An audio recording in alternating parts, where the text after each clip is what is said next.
Olá, boa noite. Estamos começando o TBC Debate em busca do argumento perfeito, contando sempre com a sua audiência, com a sua participação, por meio do YouTube da TV Brasil Central, que tanto cresce. O tema de hoje é polêmico, é importante e retrata o momento em que nós estamos vivendo. Qual seleção está mais preparada para vencer a Copa do Mundo? Tem muitas candidatas, França, Brasil, Espanha, Inglaterra e tantas outras, né? Mas antes de anunciar os nossos notáveis especialistas, é muito importante dizer que no nosso programa brigam as ideias e não as pessoas. Portanto, desarme-se, está no ar a partir de agora o TBC Debate.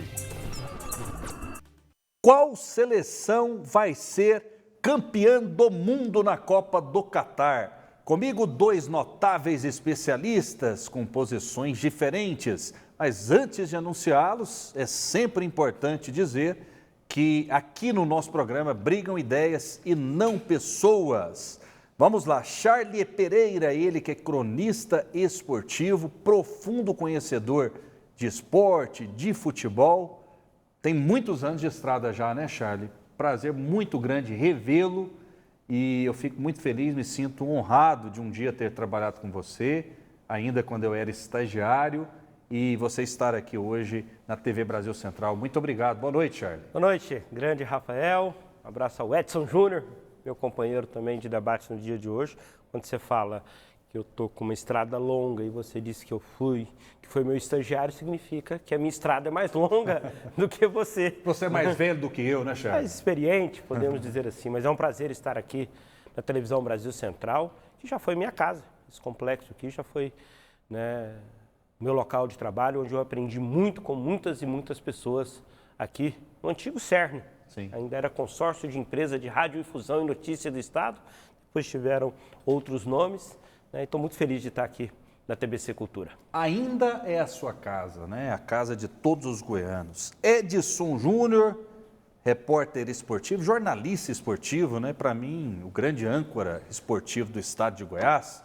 Tudo bem? Seja bem-vindo. Boa noite. Muito boa noite para você, Rafael. Boa noite, Charlie. É um prazer muito grande, né? Estar com vocês aqui, dois ex-chefes, né? Você em uma outra emissora, o Charlie na Rádio K, na Rádio 730. E é sempre bom falar de futebol, falar de seleção brasileira, de Copa do Mundo, nessa casa que eu também tenho um carinho especial, né? Desde menino eu vim aqui com meu pai, na época do CERN ainda, a Rádio Brasil Central, e sempre que eu venho aqui dá uma certa nostalgia de tudo que eu vivi quando eu era muito jovem.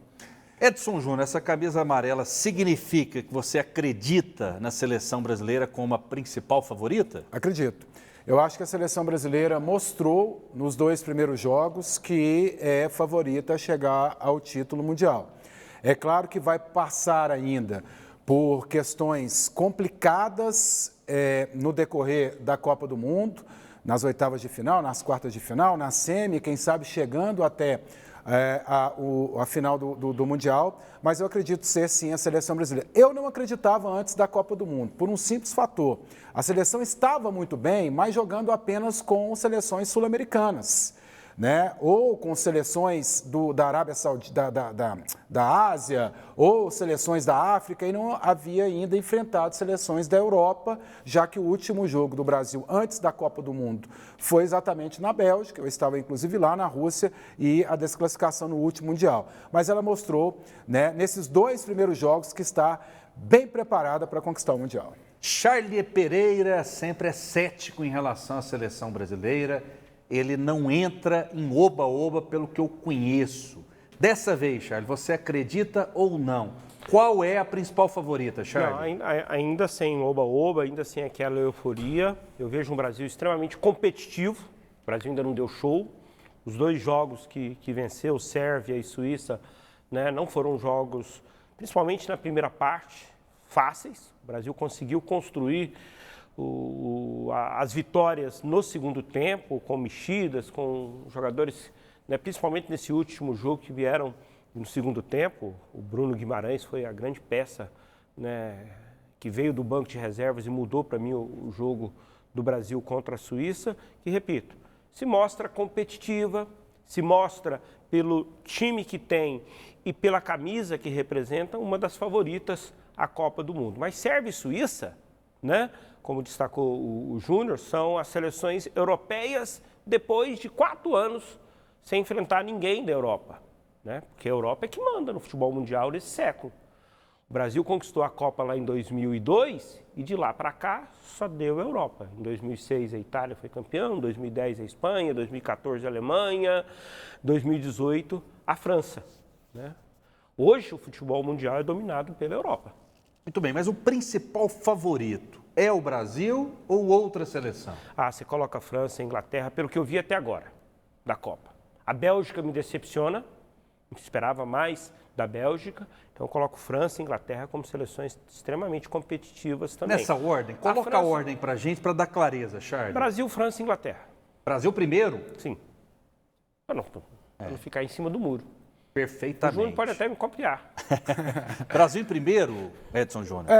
Eu acredito que a França tem um pouco mais de know-how nesse momento para conquistar o Mundial. É um pouquinho a mais que o Brasil. Empatou com a Tunísia. Mas empatou com a Tunísia. Perdeu para a Tunísia, perdeu aliás. para a Tunísia, Porque teve aquele gol que não foi gol, né? O juiz já tinha apitado pela última vez, ele teve que voltar a campo, né, para anular o gol. Mas jogou com uma equipe completamente reserva, né? Os jogadores expressivos do futebol francês e que estiveram no último Mundial e conquistaram a Copa do Mundo da Rússia, eles estiveram no banco de reservas, né? Todos eles. Eles entraram no segundo tempo, Mbappé, Dembélé, mas pouco Griezmann. tempo, né? Pouco tempo. Eu acredito que a França ela tem um pouquinho a mais de condição de conquistar a Copa do Mundo exatamente por isso.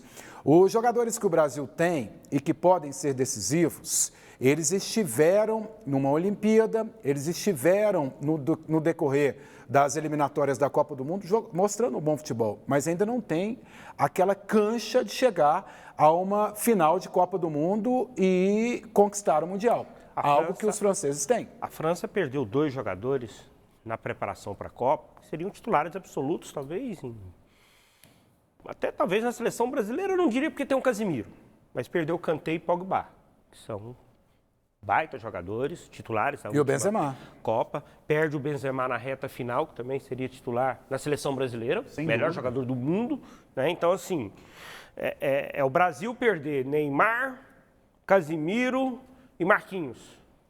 Seria isso. A França teve esse baque. Mas o Brasil perdeu o Neymar. Mas tem hoje, a França, um jogador que o Brasil não tem, porque o Neymar está machucado, que é o Mbappé. É um cara que pode decidir, numa arrancada, numa jogada individual, né? Então é um baita de um trunfo que a França tem no momento, enquanto o Brasil ainda não sabe se vai contar com o Neymar. Vocês estão menosprezando a Espanha? A Espanha que apresentou um domínio de jogo assustador. A Espanha decepciona a gente. Mas foi campeã em 2010, Charles. 2010. Mas de lá para cá ela veio decepcionando. Ela é campeã em 2010, ela consegue algo que nunca nenhuma seleção conquistou. Ela conquista uma Eurocopa em 2008, uma Copa do Mundo em 2010 e uma Eurocopa em 2012. Nunca ninguém conseguiu. Dominou um período de uma maneira mas assustadora. a seleção envelheceu e é uma seleção para mim daqui 4 anos. Mas pode surpreender, está na briga. É uma seleção com camisa, você tem que respeitar, não menosprezar.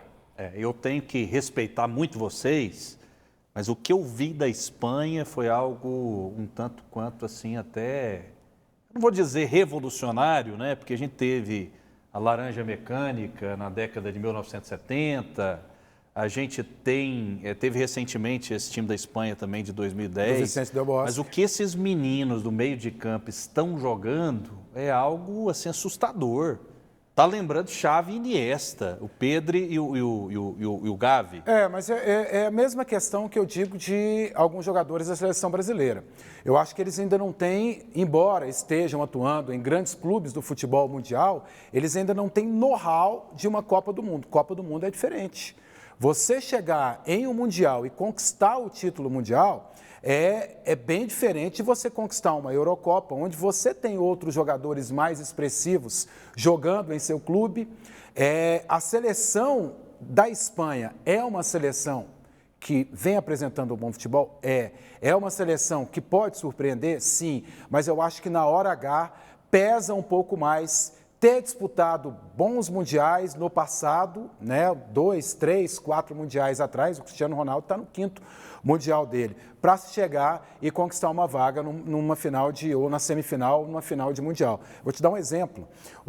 Em 98, o Brasil tinha um time muito expressivo, com Roberto Carlos, com Ronaldo, e a Holanda também tinha, mas jogadores mais jovens. Na hora H, na hora de repente de bater pênalti, a perna pesa, e aí você não consegue fazer com a mesma qualidade aquilo que você faz, de repente, numa fase classificatória de um Mundial, na hora de decidir ali, em que uma partida só define passar ou não de fase, ou conquistar ou não, ou levantar ou não o título mundial. Mas eu vou te dar o mesmo exemplo. Em 98, a França tinha know-how, tinha jogadores experimentados para vencer aquela Copa do Mundo, já que a França não havia disputado nenhum Mundial anterior, de 1994. Mas ali, Rafael, é algo fora da curva.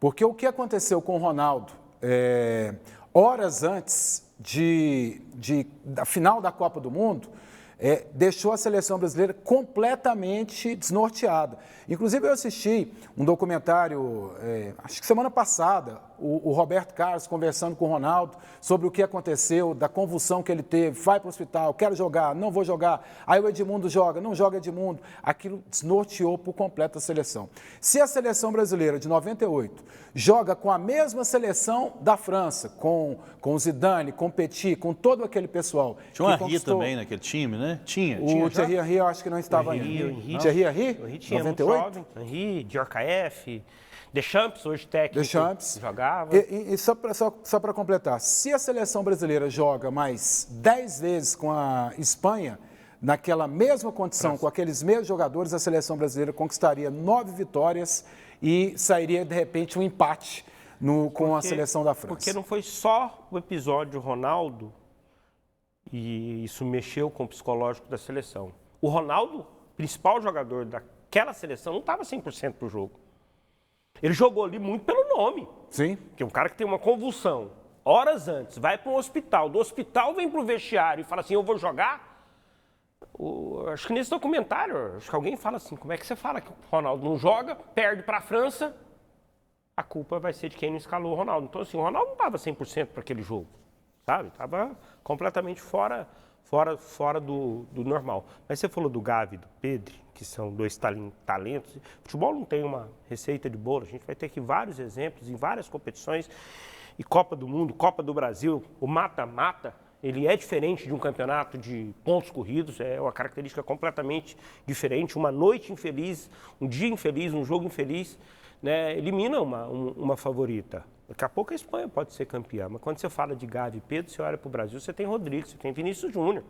São posições diferentes, né? Mas são dois jogadores extremamente talentosos e que viveram recentemente no Real Madrid, né, uma fase fantástica e trazem esse momento para a seleção, sabe? Então o Brasil também tem os seus talentos. Mas é o que eu disse ainda há pouco. Eles foram jogadores expressivos no Real Madrid. Eles ainda não têm essa expressividade de se jogar com a camisa da seleção brasileira e conquistar com a camisa da seleção brasileira. Por exemplo, o Vinícius Júnior, eu estava lá na primeira convocação dele, ele foi convocado em 2019 para 2 amistosos nos Estados Unidos, um em Miami contra a seleção da Colômbia e o outro em Los Angeles contra a seleção do Peru. Foi a primeira convocação do Vinícius Júnior há 3 anos atrás. Ele ainda não tem o know-how, por exemplo, que o Neymar tem de ter conquistado, o que ele conquistou com a seleção brasileira, a Olimpíada, de chegar para, na hora H, né, naquela hora de a perna pesa, a perna não, de chegar e conquistar o título. Por isso, eu coloco a seleção da França com um degrauzinho à frente da seleção brasileira, porque os jogadores estão mais acostumados com a camisa Le Bleu da França para conquistar o título mundial. Não faltou personalidade para o Vinícius Júnior nesses 2 primeiros jogos? Não, tá bem, tá com coragem, tá pegando a bola, indo para cima, né? Eu acho que bate aquele nervosismo, é uma Copa do Mundo, por mais que ele tenha a experiência de jogar no Real Madrid, de ajudar o Benzema a conquistar a bola de ouro, de ter conquistado o título da Liga dos Campeões, foi dele o gol contra o Liverpool na decisão, mas uma Copa do Mundo pesa demais, ainda mais para o brasileiro, sabe? A gente cresce falando em conquista de Copa do Mundo, a gente olha para trás, o Júnior falou do documentário do Ronaldo, quem vê fica lembrando aquelas imagens, quem pôde viver 2002, lembra daquelas imagens, aquilo mexe com a gente, quem não viu quer viveu quer viver, sabe? Então, a criança brasileira, o jogador brasileiro, ele vai com a Copa do Mundo com uma pressão muito maior do que um jogador francês. Muito maior do que um jogador inglês, um italiano, um holandês, um espanhol, de qualquer nacionalidade. Acho que a pressão para o brasileiro conquistar a Copa ela é muito maior. É porque aqui no Brasil, e é histórico, a seleção brasileira, a Copa do Mundo, ela tem muito a ver com política também, né? Isso é histórico. Em 1970, por exemplo, a gente teve um treinador que foi tirado da seleção brasileira, o João Saldanha, foi colocado o Zagallo porque, na época da ditadura, os ditadores queriam colocar um jogador para atuar na seleção brasileira. E aí o João Saldanha, tiraram o João Saldanha e colocaram o Zagallo. Hoje, atualmente... É aquele termo que ele utilizou? Eu escalo a minha seleção, você escala seu seu ministério. Hoje, por exemplo, a gente está vivendo isso. O principal jogador da seleção brasileira, o grande ídolo da seleção brasileira, ele está sendo colocado como bom ou ruim por questões políticas. Né? O pessoal da esquerda não quer o Neymar, porque ele falou que votaria no Bolsonaro. O pessoal da direita acha que o Neymar é a melhor coisa do mundo, porque ele declarou voto para o presidente que vai sair agora, o Bolsonaro. Então, o que o Charles falou, aqui não é só o peso do futebol, existe também esse peso político dentro de uma Copa do Mundo, dentro da seleção brasileira. E me permite até fazer uma observação a respeito dessa situação do Neymar, envolvendo política. Eu achei muito legítimo por parte dele declarar o voto. Para A ou para B, concordando ou não concordando com ele, a gente cobra tanto que o esportista, que os ídolos se posicionem, né? Porque eles servem de exemplo, de referência, né? São modelos. E aí quando o cara se posiciona contrário, de repente, ao seu voto, à sua escolha, você começa a persegui-lo, né? Eu não concordo com a escolha do Neymar política. Mas se ele estiver no jogo contra Camarões, nas oitavas, na decisão, eu vou torcer demais para o Neymar. Que para mim, olha, eu sou mais Neymar do que Mbappé. Para mim o Neymar é mais jogador do que o Mbappé. Pode ser que o Mbappé termine a vida, a carreira, conquistando muito mais títulos. Já tem até Copa do Mundo, né?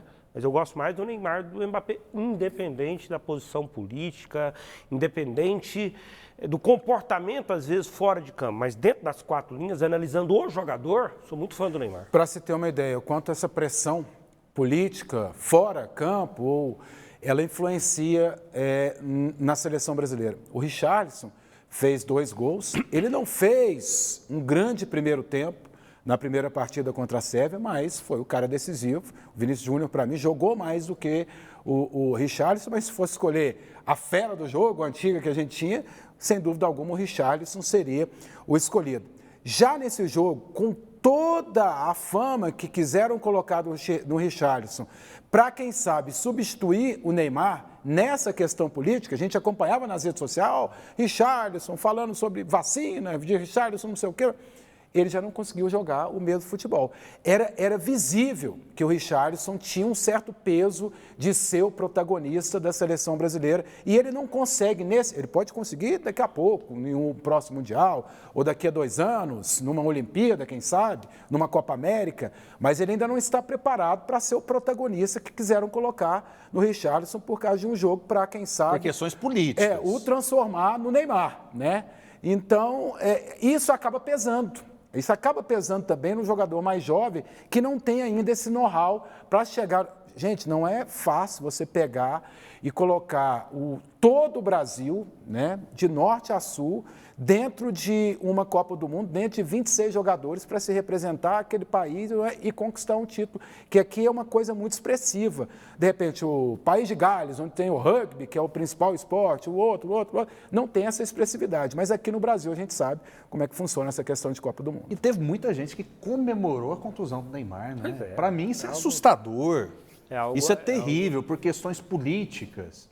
Ou seja, você torcer contra uma pessoa, você tem o direito de gostar ou não, ou não gostar, né? Mas tem que ter empatia. Concordar ou não com a posição política dela, mas... Poxa, Neymar não poder jogar para nós é muito ruim, né? Neymar não tem substituto na seleção. Quem é o substituto do Neymar? O Rodrigo? O Vinícius Júnior? O Richarlison? Não tem substituto, né? O Romário, ele não disputou... Qual Copa que ele foi cortado? 98. 2002. 2002. Não, ele não foi convocado para 2002, né? Tinha todo aquele clamor. Ele foi cortado em 98 e não foi em 2002. Existia todo aquele clamor para ele ser convocado. Inclusive, no documentário, fala um pouquinho na hora da convocação, quanto a torcida brasileira ficou revoltada com o Romário não chamando. O Romário fala uma frase depois da conquista, falou assim, ó, o Brasil foi campeão, mereceu, mas comigo seria mais fácil ainda. O Brasil pode até ser campeão, o Neymar daqui a pouco não joga, mas com ele seria muito mais fácil. E mais bonito, inclusive. Exatamente. Né? Eu acho que o Neymar merece uma Copa do Mundo, merece não? Merece. E eu acho que ele vai jogar, assim, pelas informações que a gente tem, ele deve já jogar na partida das oitavas de final da Copa do Mundo na próxima segunda-feira, né? Na próxima segunda-feira. Se classificar em primeiro é na segunda, se classificar em segundo na terça. Fatalmente o Brasil deve chegar na primeira colocação. Mesmo perdendo, né? Ele já deve jogar nas oitavas de final, o que vai ser muito bom para a seleção brasileira. O que eu não acho que é legal é a seleção jogar em virtude do Neymar, porque aí você perde uma qualidade ou outra de outro jogador que também pode decidir. Mas ele é um jogador que chama atenção, abre espaço para os outros, porque num campo você tem o Neymar, o marcador quer ficar dobra de marcação, colocar 3 jogadores para marcar o Neymar e abre espaço para outros. Agora, quando você joga só pelo Neymar, eu acho que isso não é legal na seleção brasileira. Tem uma situação que deveria, né, nos animar, mas na visão de vocês poderia ser preocupante. Vou dizer o seguinte, os números da seleção brasileira, né? Há eliminatórias aqui na América do Sul, o Brasil classificado com tranquilidade, de maneira invicta, até o presente momento não deram um chute a gol contra o Brasil, ou seja, parece um Brasil indestrutível, inexpugnável, o Brasil maravilhoso, o Brasil extraordinário. Esses números, na Copa passada a gente chegou também com números animadores. Em 2010, da mesma forma, né? O Brasil ganhando tudo que podia, essa situação toda. Isso pode ser enganoso, isso pode nos iludir quando a gente encontrar um adversário maior, a gente ser prejudicado por conta disso? Quando você fala assim, isso pode ser enganoso? Não. Isso é verdadeiro contra quem o Brasil jogou. As eliminatórias, os jogos contra as seleções africanas, os jogos agora nessas 2 primeiras rodadas, né? Contra essas seleções, esses números e essa força do Brasil prevaleceu, né? Mas a partir da semana que vem é uma outra competição, é uma outra disputa. Não é igual a eliminatória que você pode empatar um jogo, tropeçar aqui, vence depois 2 rodadas seguidas, volta tudo ao normal, você termina em primeiro, você ganha das seleções africanas. Agora não é nem mata-mata, é um jogo só, né? O Brasil pode pegar aí talvez uma seleção mais fraca nas oitavas, mas a partir das quartas, né? Aí é uma outra competição. O Brasil pegaria Senegal. E aí o Brasil... Não, Senegal não. Gana, o Brasil pegaria Uruguai. Gana ou Uruguai. Né? Gana, Portugal Uruguai. é muito difícil, Portugal deve avançar primeiro, né? Exato. Então, eu acho que a partir das quartas vão vir aqueles testes verdadeiros, né? E aí o Brasil vai poder dizer se os números das eliminatórias realmente são os números de uma Copa do Mundo. E é preciso saber também se a seleção está preparada para jogar jogos eliminatórios. Vamos pegar o último título que o Brasil teve. Você tinha vários jogadores no Brasil que eram protagonistas nos seus clubes. Hoje a gente tem quem? O Neymar é protagonista no Paris Saint-Germain? Ali ao Talvez lado, divide o protagonismo. ao lado do Não é Messi, ao lado do Mbappé, o Alisson, não, mas não, o Mané, o Salah são mais protagonistas que ele. No Real Madrid, o Vinícius Júnior é protagonista? O Benzema é mais, o Casemiro também tem. Mas você pega, por exemplo, a seleção, a última vez que nós conquistamos o título mundial. E tinha o Cafu, que dispensa comentários. Do outro lado você tinha o Roberto Carlos. Aí você tinha Rivaldo, Ronaldinho Gaúcho, você tinha Ronaldo e você tinha Bebeto. Todos eles eram jogadores protagonistas e chamavam muita atenção dentro dos seus respectivos clubes, conquistando e com passagens já expressivas na seleção brasileira em momentos passados, né? O Ronaldo não jogou em 94, mas já havia conquistado o título, depois foi para 98 para chegar em 2002. Já era finalista em 98, foi finalista. Foi finalista. 98. O Cafu, 3 finais consecutivas, aí você pega todos esses jogadores. Esse é meu medo, né? Dos jogadores muito bem nos clubes, mas eu ainda não sei se eles têm peso para chegarem num momento decisivo para a seleção brasileira e conquistarem o título. O Rafinha, por exemplo, é reserva do Barcelona, não é? Não, tá jogando. Joga, fica no banco. Joga, mas não é protagonista. Não é protagonista e muitas vezes fica no banco. Sim. Muitas vezes fica no Lá banco. hoje o Barcelona, que passa por uma reformulação, é o Lewandowski, o grande nome. Mas uma coisa que é importante bater a favor da seleção brasileira nesse momento é que você não, eu pelo menos de longe, não enxergo salto alto. O Júnior falou sobre jogadores serem protagonistas e terem bagagem, né? Em 2006 nós tínhamos tudo isso, mas o salto alto atrapalhou a seleção brasileira. Né? Lembra do Quarteto Fantástico? Né? Kaká, Adriano. Ronaldo, Kaká, Adriano, Robinho, Ronaldinho. 2006 no papel era melhor ainda do que 2002, não era? A expectativa em relação àquela seleção era algo assim surreal. O salto alto atrapalhou aquela seleção. Né? Lembra da pré-temporada lá em Vegas, na Suíça, com treino aberto, batucada e oba-oba. Isso em Copa do Mundo faz a diferença. E se você tira o foco, o jogador imagina que tudo é fácil, que ele vai vencer na hora. Quando o Brasil tentou acordar contra a França, o Henry já tinha feito 1-0, o Zidane já tinha dado 3 bonezinhos em todo mundo, né? O jogo já estava definido. A França engoliu o Brasil ali naquela oportunidade. Agora, em 2002, nós tínhamos 3 jogadores extraordinários, né? Ronaldo Fenômeno, Ronaldinho e Rivaldo. Sim. Na Copa seguinte, já vieram Kaká, né?